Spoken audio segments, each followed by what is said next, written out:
Kulantaran can boga kagiatan anu pasti, kuring jeung babaturan anu sejen sok ngadon iseng nya naon wae anu dilakukeun anu penting teu ngaganggu atawa ngarugikeun ka batur. Kadang kuring jeung dua urang babaturan anu ngaranna si Obi jeung si Indra lamun pareng peuting sok ngadon ngobor ka sawah atawa ngadon ngalajangkrik ka tegalan. Lumayan da kikituan oge lamun pareng keur usumah sok bebenangan loba. Lumayan gening tina eta bebenangan jangkrik nu loba teh sok payu dijual ka barudak. Komo jangkrik kalung mah rada lumayan hargana. Hiji peuting kuring keur ngarumpul jeung babaturan. Ari nu disawalakeunana nyaeta ngeunaan ngadon ngintip jangkrik. Satadina mah kuring harita rada teu nya tujuan lamun kudu ngintip jangkrik teh. Rada sieun peuting mah. Jabah kudu asruk-asrukan ka kebon atawa ngadon kategalan ngintip jangkrik. Nya anu dipake kasieun teh peuting eta ninggang di malam Jumaah. Cenah cek dongeng balaria oge malam Jumaah masuk aya dedemit atawa jurig jarian anu katingali bungkeulekan. Tapi ku sabab pangolo jeung deui lamun teu aub jeung kahayang si Indra jeung si Obi kuring disebut borangan. Mun nolak kana kahayang barudak pasti we kuring pada ngaledek.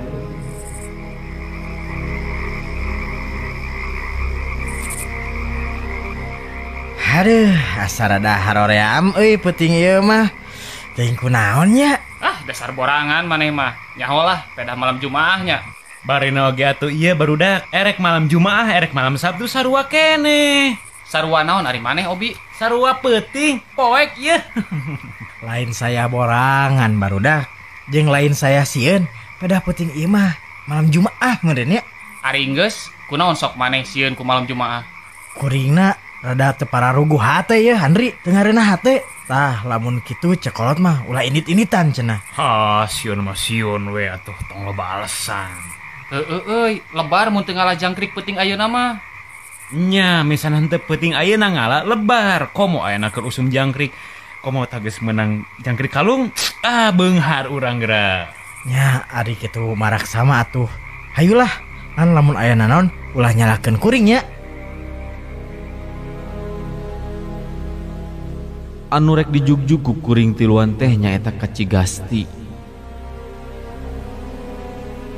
Nya di Cigasti mah sok loba jangkrikna. Komode lamun keur usumah nu tadina kuring hoream oge ari dipaksa mah nya kuring oge milu nuturkeun kana kahayang dua urang batur kuring. Tapi sok sanajan kitu tetep we hate kuring mah masih keneh teu ngareunah. Jadi asa serba salah. Soalna pernah kealaman ku kuring lamun rarasaan keur teu paruguh sarupa kitu sok aya kejadian anu kurang dipiharep ku kuring. Rada lumayan anggang antara lembur kuring jeung Cigasti teh. Nya kurang leuwih aya kana sakilometer nama. Tapi sok sanajan rada anggang bari di sorang ku leumpang teu karasa jauhna. Sabab dina leumpangna dibarengan ku ngobrol. Di perjalanan samemeh tepi ke tempat anu dijugjug, kuring ngadon nyimpang heula ka hiji warung. Ngahaja meuli lilin keur penerangan. Eta oge ari senter leutik mah pada mawa. Ngan bisi baterai pareum ari kitu mah aya lilin. Kuring moal ngadon kapoekan dina ngalajangkrikna. Basak kuring keur meuli lilin. malah ngobrol heula jeung tukang warung anu tumanya ka kuring. Nya basa kuring ngabejakeun ka tukang warung yen kuring teh rek ngadon ngalajangkrik ka Tegal Cigasti. Eta tukang warung oge jadi rada nyingsieunnan ka kuring. Cenah cek eta tukang warung, kade malam Jumat masuk aya nu ngageugeuh eta tempat teh sok nembongan. Ngadenge caritaan ti tukang warung sarupa kitu teh. Keur kuring mah jadi kapikiran wae.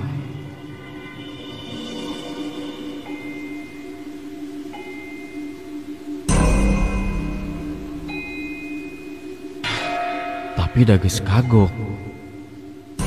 Jeung pisah kumahaeun ambekna batur kuring anu duaan lamun ngabedokeun atawa teu diteruskeun ngalajangkrikna. Geus we, sok sanajan kitu kieu oge kuring maksakeun ngagugu ka hayang si Indra jeung si Obi. Sanggeus tepi ke tempat ngalajangkrik, kuring oge papadon heula ka barudak. Kusabab eta tempat geus loba carita ti balarea ngeunaan angkerna eta tempat. Nya kuring jadi papadon supaya teu ngadon ngomong sompral.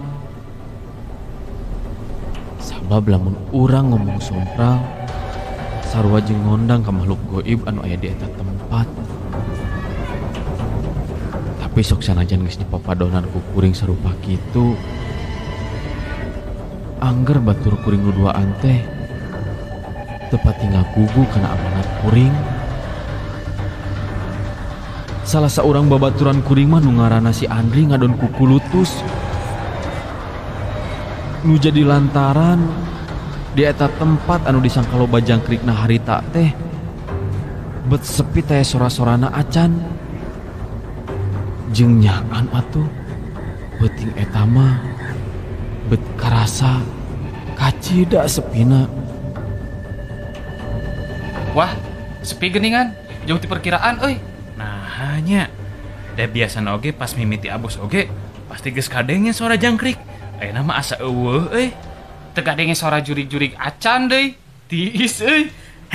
Tong sompral ari maneh? Cek kuring oge tadi kumaha sok tong ngomong ka mana wae. Lain sompral urang mah. Da sidik ieu kaayaanana. Bawa-bawa jangkrikna disumputkeun jurig. Ih. Gandeng dicarek ngomong ka mana wae teh kalkang hajakeun maneh mah. Tong waka putus asa ieu. Jeung pana oge urang kakarek datang. Coba meureun urang lembang ka ditu meureun aya.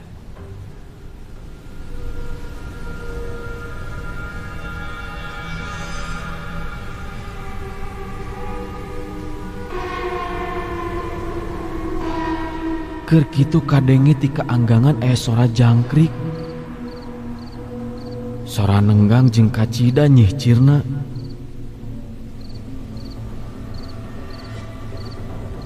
Kuring tiluan nelak-nelak kana eta sora jangkrik. Tapi mimiti aya keanehan. Sabab eta sora jangkrik teh bet pipindahan. Mimiti kadenge ti kaler. Ari disusul ka kaler pindah sorana ka kidul. Pon kitu deui disadati wetan ari ditehang bet pindah ka kulon.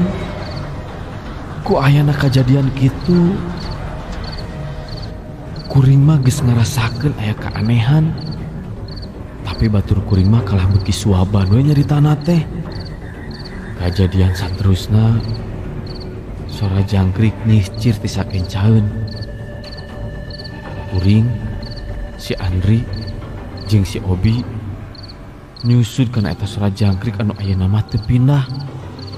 Pas tepi pisan kana eta sora jangkrik anu nyihcir sorana, ujug-ujug aya angin anu nebak kana awak kuring.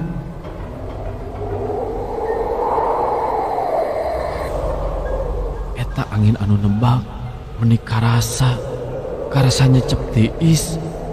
Malah kuring oge nepikeun ka ngaberi gidig sagala.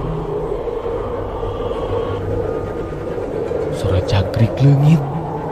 Nah atuh kuring tiluan ujug ningali si gaya jalma anu nangtung di palebah anu tadi aya sora jangkrik teh.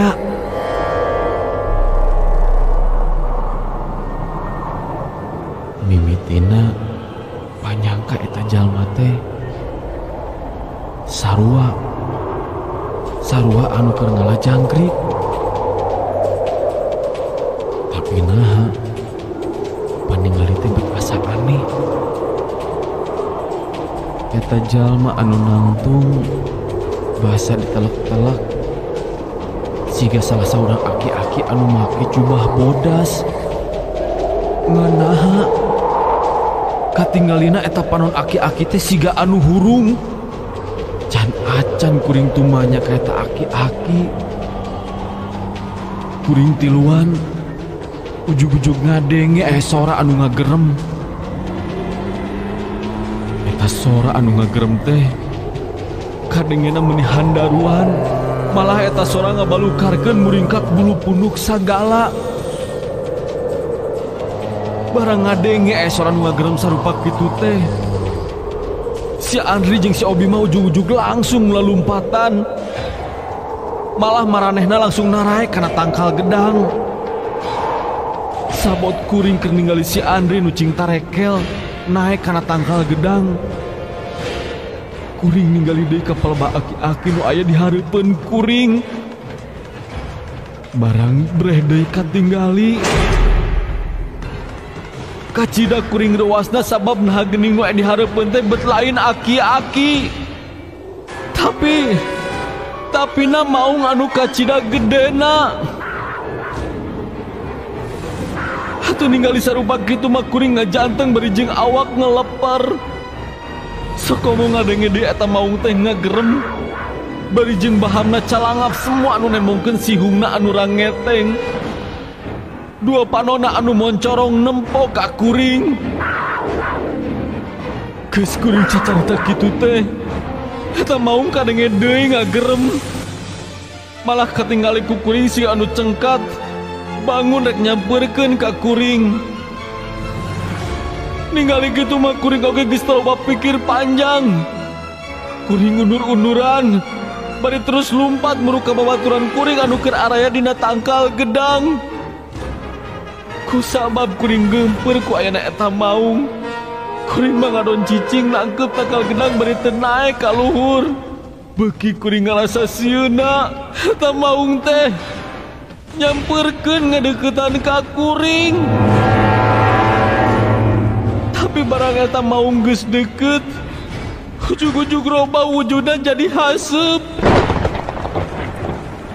Malah disusul ku aya sora anu handaruan. Eta sora sigana ditujukeun ka kuring tiluan.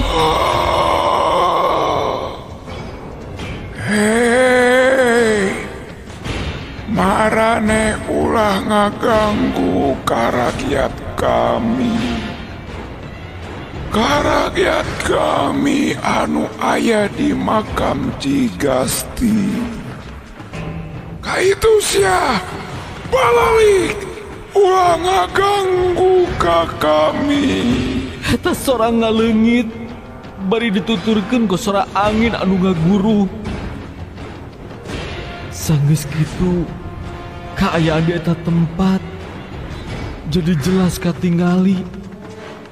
Anu sing horeng kuring teh keur aya di makam gede Cigasti. Katingali jelas ayeuna mah parentalna batu tutunggul kuburan. Si Andri jeung si Obi oge sanggeus kaayaan pulih saperti biasa.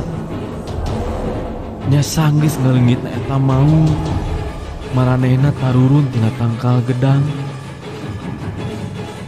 Malah sanggeus araya dihandap, maranehna langsung cing bararetek lumpat ninggalkeun eta patempatan. Ya akhirna kuring oge nuturkeun milu lumpat.